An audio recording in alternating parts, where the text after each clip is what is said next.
தற்போதைய செய்தியை பார்த்து கொண்டிருக்கிறோம். திருச்சியில் பன்னடுக்கு பார்க்கிங்கை எப்போது திறக்கப்படும் என்ற கேள்வியானது எழுந்திருக்கிறது. தீபாவளிக்கு முன்னதாகவே பயன்பாட்டிற்கு கொண்டு வர வேண்டும் என கோரிக்கையும் மக்கள் தரப்பிலிருந்து வைக்கப்பட்டிருக்கிறது. டெண்டர் எடுக்க யாரும் முன்வராததால் பயன்பாட்டுக்கு கொண்டு வருவதில் தாமதம் எனவும் தகவலானது வெளியாகியிருக்கிறது. திருச்சி மாநகரில் 21,18,000 மதிப்பில் கட்டப்பட்டுள்ள பன்னடுக்கு பார்க்கிங் திறப்பு விழா காண்பது எப்போது என்று மக்கள் தரப்பிலிருந்து கேள்வியானது முன்னெழுந்திருக்கிறது. அந்த அண்மை செய்தியை பார்த்து கொண்டிருக்கிறோம்.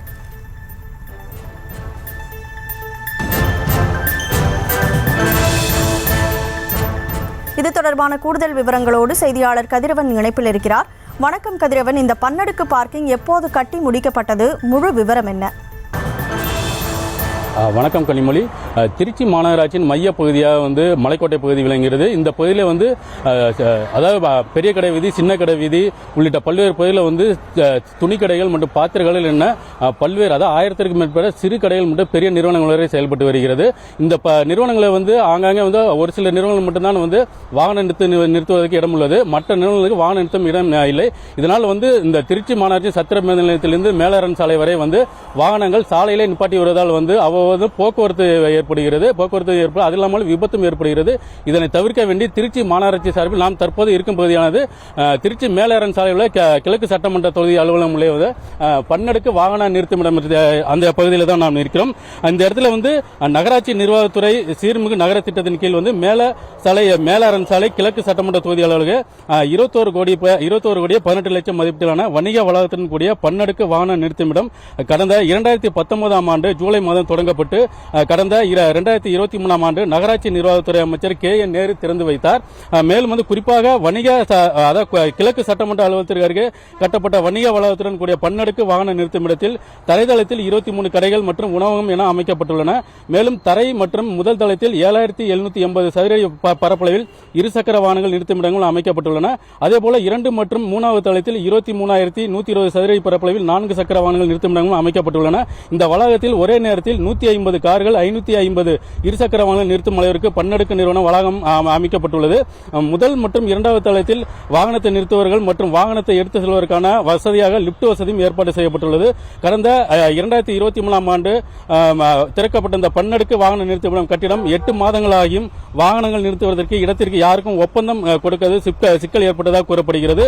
ஆகையால் இதுவரை பயன்பாட்டுக்கு வரவில்லை. தற்போது நாம் பார்க்கலாம், இந்த வாகன நிறுத்துமிடம் அதாவது பன்னடுக்கு வாகன நிறுத்துமிடம் அருகே அதாவது இங்க இதுவரை பயன்பாட்டுக்கு வராதால் சாலையிலே நாம் இப்ப தற்போதே நம்ம நேரடியாக பார்க்கலாம். அந்த காட்சியை தான் சபாஷன் காட்டிக் கொண்டிருக்கிறார். சாலையிலே 4 சக்கர வாகனம் நிறுத்தப்பட்டுள்ளது. அதே போல எதிரே ஆட்டோக்களும் இருசக்கர வாகனம் நிறுத்தப்பட்டுள்ளது. இந்த மாதிரி நிறுத்துவதால் அவ்வப்போது போக்குவரத்து நெரிசலும் ஏற்படுவது, ஒரு சில நேரங்களில் விபத்தும் ஏற்படுகிறது. இதை தடுப்பதற்காக தான் இந்த பன்னாட்டு வாகன நிறுத்தமிடம் அமைக்கப்பட்டது. இது அமைக்க 8 மாதங்களாக இதுவரை திறக்கப்படவில்லை. நாம் தற்போது இந்த பகுதியிலே இது குறித்து பேசுவதற்காக சமூக ஆர்வலர் பால் இணைப்பில் இருக்கிறார். அவரை நம்ம கேட்போம். இந்த வாகன நிறுத்தம் இப்ப கட்டி 8 மாதம் ஆச்சு, இது திறக்கப்படல. இதை நீங்க எப்படி பாக்குறீங்க? திருச்சி மாநகரில் ஒரு மைய பகுதி இது ஒரு பெரிய ஷாப்பிங் சென்டர். திருச்சி மட்டும் இல்லாமல் திருச்சி அருகில் இருக்கிற அனைத்து மாவட்டங்கள்லேருந்து இங்கே வியாபாரத்துக்கு வருவாங்க. கிட்டத்தட்ட 1 லட்சம் பேர் தினந்தோறும் போகிற இடம். ஆனால் இங்கே எந்த வணிக வளாகத்திலையும் வாகன நிறுத்த இடமே கிடையாது. ஒரு சில வாகன நிறுத்தம் இடம். இப்போ இது ஒரு நல்ல முயற்சியாக மாநகராட்சி இது ஒரு பன்னடுக்கு வாகன நிறுத்தமிடம் கட்டியிருக்கிறாங்க. இது எப்போ திறப்பாங்கன்றதுதான் எல்லா மக்களுடைய ஒரு எதிர்பார்ப்பா இருக்குது. ஏன்னா இங்க சாலையை அடைச்சிக்கிட்டு ரொம்ப நெரிசல் தான். அதாவது எப்பயாவது வாகன போக்குவரத்து நெரிசல் கிடையாது, தினந்தோறும் போக்குவரத்து நெரிசல் தான். ஏன்னா பாத்தீங்கன்னா ரோடு ஃபுல்லா பாத்தீங்கன்னா சாலை பயன்பாட்டுக்கே இல்லை, எல்லாமே வாகனங்கள் தான் நிறுத்தி இருக்காங்க. இது எல்லாமே இந்த வாகன நிறுத்துமிடத்துல நிறுத்திட்டாங்கன்னா மாநகராட்சிக்கு வருமானம், சாலைகளை முழுமையா நம்ம பயன்படுத்தலாம். அப்போ நகரின் மைய பகுதியில் இப்படி ஒரு வாகன நிறுத்துமிடத்தை கட்டிட்டு ஏன் திறக்கல, எதனால திறக்க முடியாம இல்ல பயன்பாட்டுக்கு வர முடியாத சூழ்நிலை எதனால நிலவுதுன்னு யாருக்குமே தெரியல சார். இல்ல வரக்கூடிய காலங்கள் தீபாவளி பண்டிகை காலமா இருக்கு. அதுக்கு முன்னாடியே திறக்கிறதுக்கு மாநகராட்சி நிர்வாகம் நடவடிக்கை எடுக்குன்னு நினைக்கிறீங்களா? ஒவ்வொரு தீபாவளிக்கும் நாங்க நிஜமாக சொல்றேன்ல, தீபாவளிக்கு ஷாப்பிங்கே வர முடியாது. வந்தா வந்து பொது போக்குவரத்து பஸ்ல வந்துட்டு அப்படியே நடந்து தான் போயிடணும். ஏன்னா வாகன நிறுத்த இடமே கிடையாது. அதனால அட்லீஸ்ட் இந்த வருஷமாவது தீபாவளி இந்த பண்டிகை எல்லாம் வரத்துக்குள்ள இந்த வாகன நிறுத்துமிடத்தை திறந்தாங்கன்னா நிச்சயமாவே வந்து இந்த பகுதி மட்டுமல்ல, திருச்சி பகுதியில் அனைத்து மக்களும் பெருமூச்சு விடுவாங்க, மிக மகிழ்ச்சி அடைவாங்க. அதனால அப்படிப்பட்ட ஒரு சந்தர்ப்பத்தை உடனடியாக நிவர்த்தி செய்து கொடுக்கணும்னு தான் நான் வந்து அரசு அதிகாரிகளை கேட்டுக்கொள்கிறேன்.